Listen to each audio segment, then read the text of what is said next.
पुराने जमाने के राजा रानियों के किस्से में किसी राजकुमार की जगह उसकी तलवार से लड़कियों की शादी हो जाती थी और शादी के बाद वो देखती थी कि ये तलवार इस राजकुमार की है, यही हमारा पति है।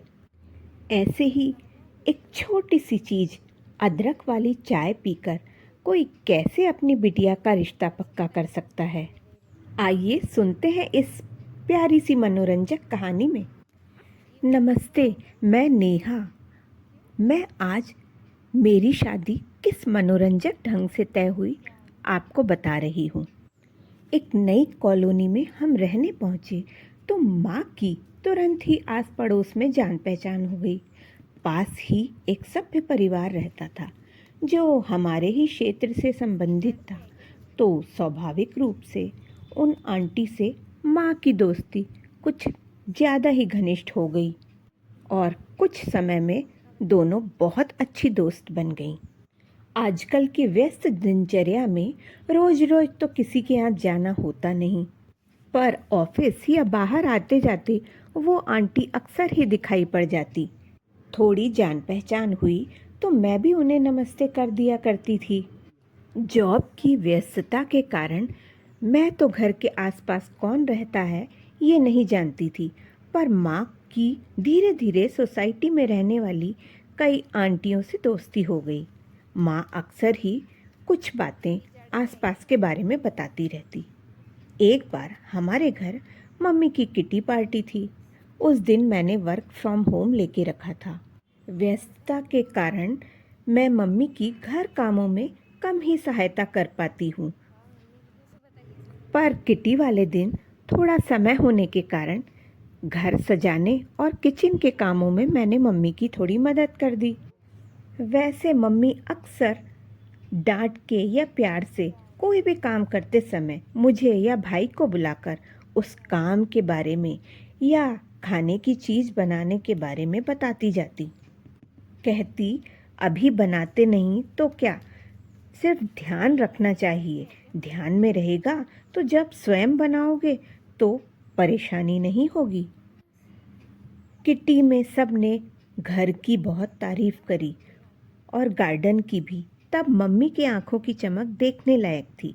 मम्मी बोली, ये सब नेहा ने किया है और गार्डन में भी कई पौधे उसी ने लगाए हैं।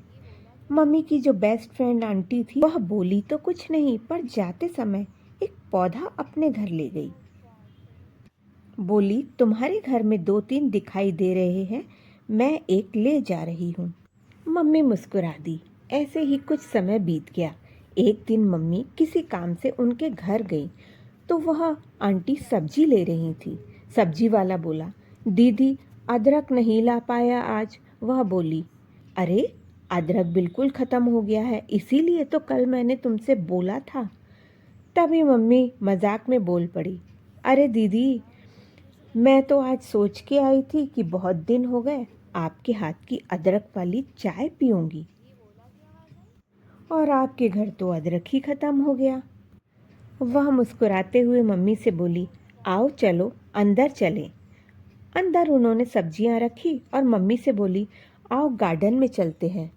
मम्मी बोली, दीदी लगता है आज आपने ठान ही लिया है कि आप चाय नहीं पिलाओगी। वो फिर मुस्कुरा दी, बोली, चाय तो मैं तुमको अदरक वाली ही पिलाऊंगी, और वह भी बहुत बढ़िया, जैसी तुम्हें पसंद है। पर मेरी एक शर्त है। गार्डन की चेयर पर बैठते हुए वह बोली। मम्मी बोली, शर्त? कैसी शर्त दीदी? वह बोली, चाय मैं पिलाऊंगी, पर बिटिया तुम्हारी मांगती हूँ। मम्मी बोली, मैं कुछ समझी नहीं दीदी। वह बोली, मैं मेरे बेटे के लिए तुम्हारी बिटिया का हाथ मांगती हूँ, दोगी? मम्मी आश्चर्य मिश्रित खुशी और घबराहट के कारण कुछ कह नहीं पाई। वैसे तो मम्मी अक्सर घर में बात करती रहती थी कि आंटी का बेटा बहुत अच्छा है, योग्य है, पर उस वक्त वो अचानक कुछ बोल नहीं पाई। थोड़ी देर में आंटी बोली, देखो, मैं तुम्हारे घर से जो अदरक का पौधा लाई थी ना, वह कितना फैल गया है, बड़ा हो गया है। वैसे ही तुम्हारी बिटिया भी मेरे घर हमेशा सुखी रहेगी। मम्मी बोली, पर दीदी, मेरी बिटिया को आप अभी जानती ही कितना है। उसे तो ठीक से कोई काम करना मैंने अभी सिखाया ही नहीं है। आंटी बोली, बिटिया को ज़्यादा नहीं जानती तो क्या, उसकी माँ को तो जानती हूँ ना। मम्मी मुस्कुरा दी तो वह बोली, मेरी माँ कहती है कि जब भी बहू ढूंढो तो उसके साथ साथ उसकी माँ को भी देखना। माँ गुणी और संस्कारी हुई तो समझो कि आधा काम तो वैसे ही हो गया।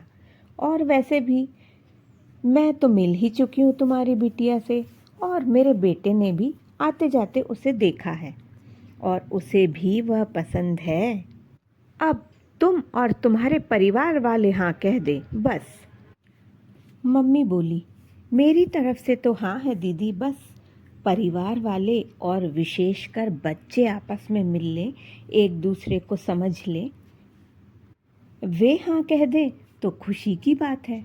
आंटी बोली, अरे हाँ ही कहेंगे, और दोनों हंसते हुए गार्डन से अदरक निकालने लगी।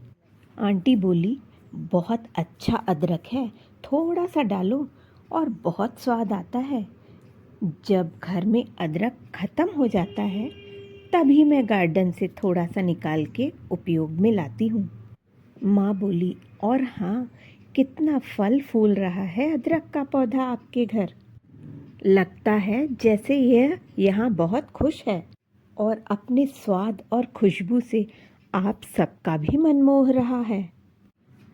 ईश्वर करे ऐसा ही प्यार दुलार हर बहू को अपने परिवार से मिले, और ऐसे ही अपने गुण और व्यवहार से हर बहू अपने परिवार का मन मोहे, तो हर घर आनंदित और खुशहाल होगा।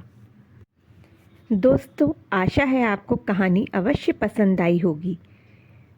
कृपया मेरे चैनल को लाइक, शेयर और सब्सक्राइब कीजिए। धन्यवाद।